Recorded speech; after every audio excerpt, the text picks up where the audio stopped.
Welcome back, everyone. It is time for another rant video.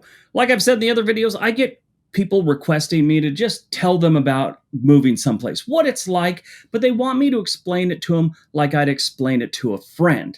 Not a bunch of stats, not a bunch of numbers. They just want the straight, no BS, no fluff explanation. And then, out of the darkness, it lunged. So, I'm here to tell you. That's what we're doing in this video. All right, let's take a look at Arizona.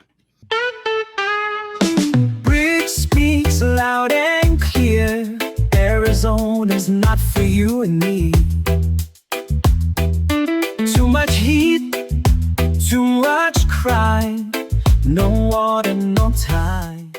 So you want to move to Arizona. Good for you. I can already see you standing there with your Los Angeles realtor telling them how you're ready for the heat. Folks always say that until they actually get to Arizona. Then they get there on a cool February day, they step outside around noon, and it feels like they just opened up the oven to check on a pizza with that blast of hot air. By July, it's not an oven anymore. It's a kiln, and you're the pottery. Congratulations. You'll step outside at 10 p.m. thinking, it's cooled off by now, right? You stand on the sidewalk and you realize it's more like a heated massage table set on smolder. The weather app has given up on numbers entirely. They just show hieroglyphs of a screaming sun. That usually gets to the point without a bunch of nonsense. Arizona is always hot, and especially in the summer, like most places, but their summer heat is insanely hot. You step outside, you feel like you just walked past the ass of a dragon that just pooped lava. But you've got air conditioning, right? Congratulations. Now you have a roommate that never moves out and eats up most of your paycheck. You won't be turning on the AC in Arizona. You'll be maintaining a long-term relationship with it. You'll discuss your hopes, your dreams, your boundaries, maybe even your safe words. You'll apologize to your air conditioning for that time you tried to set it at 78 to save some money. And then your AC will respond by wheezing like a pack mule and sending you a power bill that looks like the military budget of Cameroon. The phrase open windows in summer becomes a historical, fictional concept, sort of like fast dial-up internet or affordable college. Marriages have ended in Arizona because a husband replaced the AC with a swamp cooler and tried to convince his wife, same as AC, just cheaper. Now let's talk about the water. This is one of the biggest concerns that Arizona has. It's in the middle of the desert and it's got no water.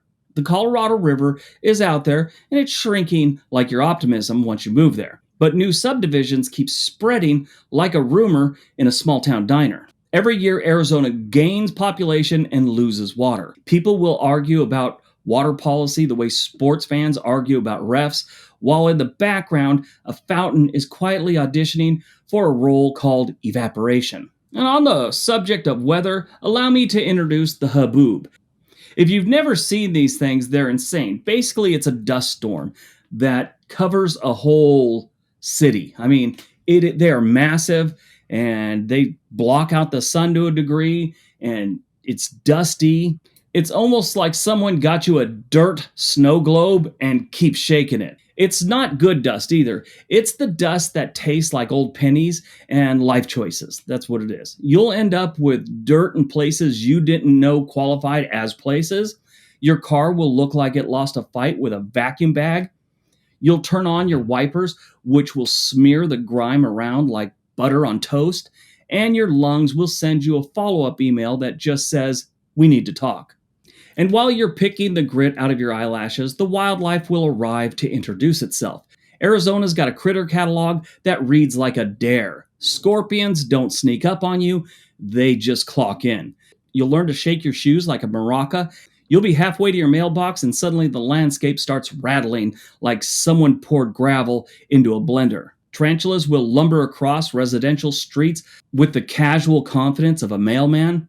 They're not out to get you, they just exist. Now, obviously, you're not risking your life every time you step out the door, but you will see these things, and you'll eventually, have a few too many encounters and really start thinking about moving out of Arizona, no matter how cheap it is. I have a female friend, she's known her since high school, but she had a full-blown panic attack after she moved to Arizona. She's on the outskirts of Tucson, And while they're having a barbecue with a bunch of friends, a tarantula started crawling up her leg. She freaked out. She tried to move. Her husband kind of talked her down, but she was ready to leave because a tarantula touched her.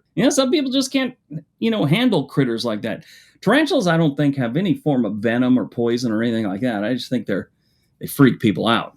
Now, if you're thinking about you don't need a car in Arizona, you'll just rely on public transit, allow me to dispel that fantasy. Outside a thin slice of light rail, Arizona's public transit system is more like an urban legend that occasionally becomes a bus. The schedules have an emotional range of a shrug. If you try and wait at a bus stop in July, congratulations, you're a rotisserie chicken with earbuds. Shade structures do their best, but asking them to block Arizona's sun is like asking a cocktail umbrella to stop the rain from ruining your hair. You will own a car or you will never leave the house. The car will actually become your second home because of traffic. You'll spend enough time in it to develop a relationship with the steering wheel, which will scorch your palms like it's auditioning to brand cattle. Now, these things don't seem like a big deal to people that already live in Arizona because they've lived it and they've adjusted to it. This video is for people thinking about moving to Arizona, and you got to burn yourself on that steering wheel about 3 or 4 times before you finally start coming up with solutions like throwing a towel over your steering wheel every time you get out of the car, things like that, or putting one of those shades up there that'll eventually just burst into flames inside your car. And you'll definitely need a car, though, because the sprawl here doesn't grow, it replicates. Especially in the Phoenix area, and Tucson for that matter too, it keeps expanding and keeps going further out and further out. When we get back to the water situation, they have no water, but people keep stretching things out. It's endless boulevards where every intersection is a clone. A gas station, a fast food chain, a nail salon, another development named Arroyo Vista at Desert Vista near Vista Park along Vista Highway. You'll drive 15 miles and visit the exact same shopping center 4 times because out here, unique means nothing. It's apparently a word that developers never learned in developer school. Some neighborhoods sprout up so fast the tumbleweeds look startled. Towns scale from 5 cul-de-sacs and a gas station to full freeway interchanges and 5 identical Target stores in the time that it takes you to finish a Baja Blast. Spring arrives and you'll think, finally, something more gentle. You're a fool. The desert flicks a switch and releases pollen like confetti at a parade hosted by your immune system's least favorite uncle. Every breeze turns into a sneeze generator. It's not just the dust, it's the different plants and grasses they have around there. They just put all that pollen in the air, and you mix that with way too much dust, and I'm thinking about it, and I feel like I want to sneeze. You'll carry tissues in every single pocket like it's some kind of new fashion, and you'll develop a deep personal relationship with antihistamines. The combination of pollen and the dust feels like someone put a tiny sandpaper factory inside your face. Your sinuses will file for divorce and take the humidifier in the settlement. Now imagine taking your congested self onto the freeway built like a runway, 11 lanes wide, concrete as far as the eye can see, and still somehow is a parking lot at 4:17 p.m. Rush hour in Phoenix is like a slow parade of dented optimism. Drivers do 90 until someone blinks the wrong way, and then you're at a standstill watching heat rise off the hood like a mirage trying to escape. Some days you'll only experience 3 exits in a half hour and start considering camping there until November. All that driving means emissions, and emissions plus heat plus dust equals a sky that sometimes looks like it came pre-smoked. You'll watch sunsets that are in Technicolor and then remember it's partly because the atmosphere is holding on to particulates like a hoarder. Step outside on a certain afternoon and you could taste the air the way you taste overcooked toast. The weather reports politely say moderate to unhealthy air quality, like they're reading out of a horoscope, and you'll cough into your elbow while your neighbor fires up a leaf blower just to redistribute the desert across the block. You say, okay, that's all fine, because the economy is booming, right? Sure, the population is surging, construction cranes are doing yoga poses, and there are jobs. Plenty of them pay like they're betting you'll accept sunshine instead of money. You'll scroll through the listings and see pay that, was perfectly fine in 2011. Then you look up the rent that belongs in a museum of unaffordable housing options. Sunshine looks great on a brochure until you're at the grocery store buying a 12-pack of store brand water because you can't afford the high-end stuff. That new build rental with a pool, it comes with 9 surprise fees and a landlord who treats emails like a museum piece. Lovely to look at, never touched. But what about the water recreation? Yes, there are lakes, and you'll get invited to the Salt River, where groups of people tie inner tubes together and float like a chain of lightly seasoned dumplings. It is fun. Now, if fun to you is choosing between sunburn and sunburn, it's a lot of fun. Just don't arrive expecting coastal fantasies. You'll discover beach day here involves a shoreline made of pebbles that are so big they're almost rocks. Yeah, it's not that nice, fine Southern California sand. It's pebbles, it's rocks, and you'll cut your feet eventually. Wear flip-flops or some kind of sandal. The lakes are beautiful in a rugged postcard way, but they're also reminders that you do not, in fact, live near the ocean. The ocean is elsewhere, where it's not 111 degrees and your sunscreen isn't working harder than your therapist after having a tarantula crawl up your leg. Then one day, the sky remembers rain exists and flips the table on everything. Monsoon season shows up like an uninvited relative with a suitcase and a trumpet. Streets that have never seen moisture suddenly flood like they've been rehearsing for it. You'll discover what a wash is and that your low clearance sedan is really more of a canoe with doors. You'll learn the meaning of turn around and don't drown, except someone 3 cars ahead treats it like a puzzle to solve. The lightning is spectacular, and the power outages a little less so. You'll stare at a silent ceiling fan and whisper, "I miss you." Wildfire season decides to overlap with the heat just to keep things festive. You want to keep a go bag because every single year you're going to feel like it's going to happen and you're going to have to be evacuated. So you want to keep everything in the car so you can drive out of there as quick as possible. I have that right now because we got some woods back here.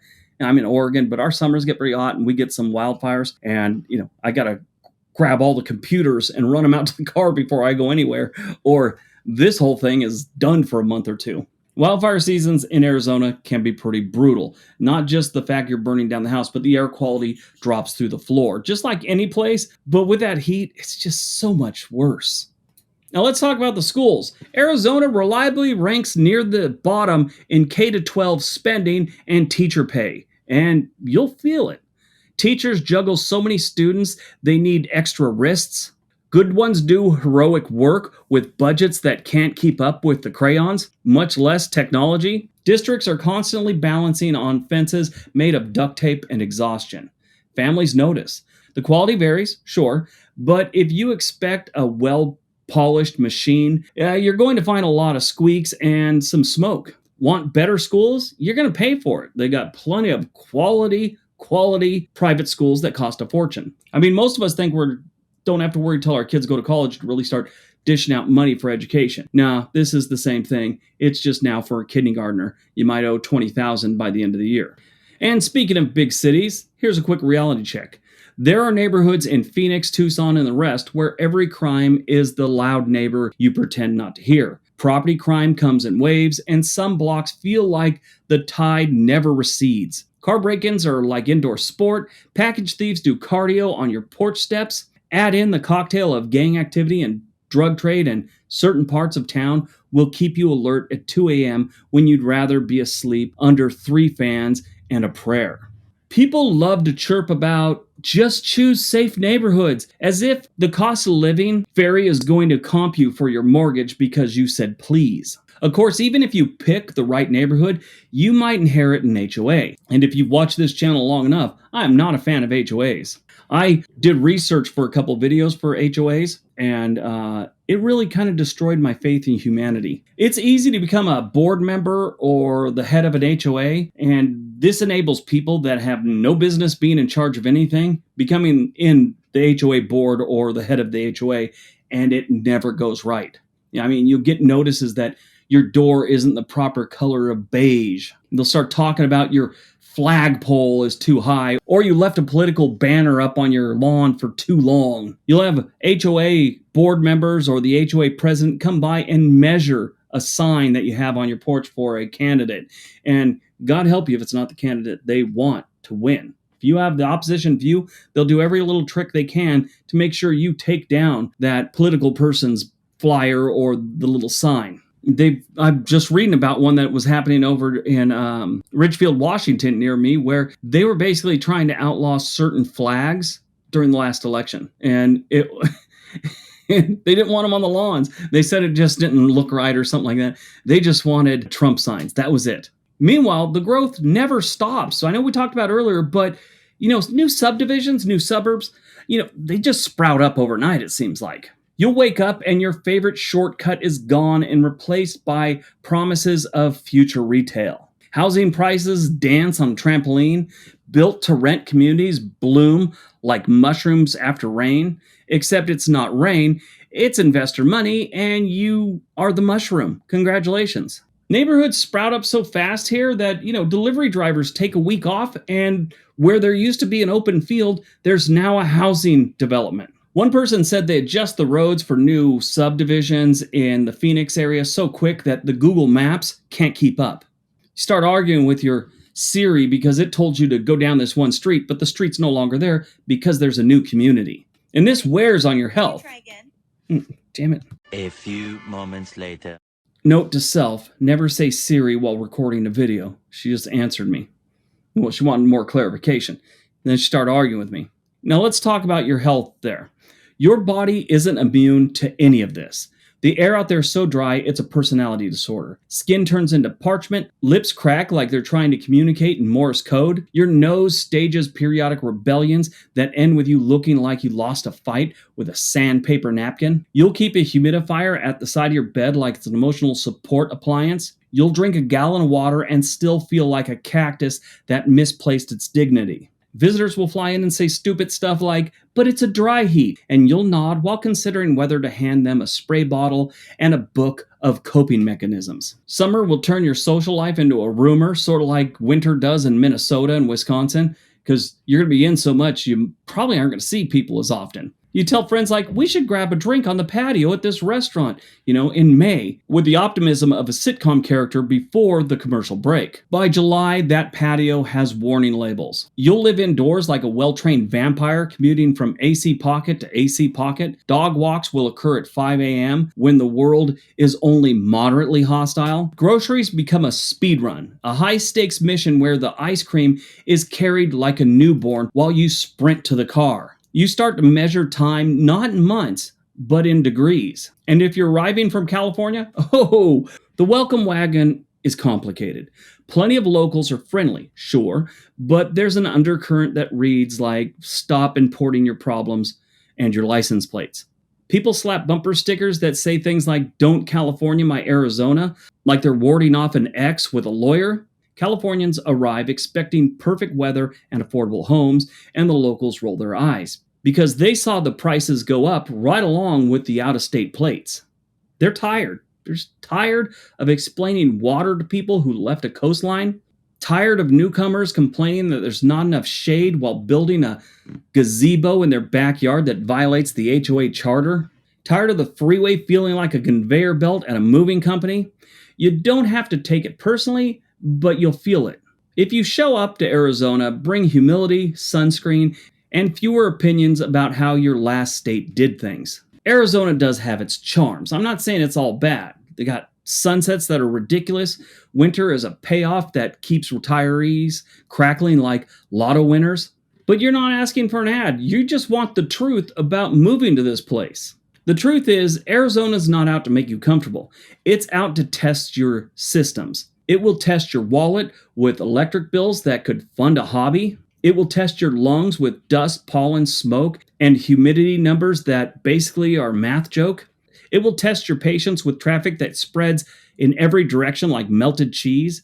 It will test your common sense with flash floods that appear out of nowhere. It will test your dreams with wages that lag and housing that sprints. It will test your sense of humor when a tarantula strolls by like it has a Costco membership. If you still want in, then welcome to the gauntlet. And when someone asks if you miss the ocean, tell them no, you don't. You just enjoy the heat now.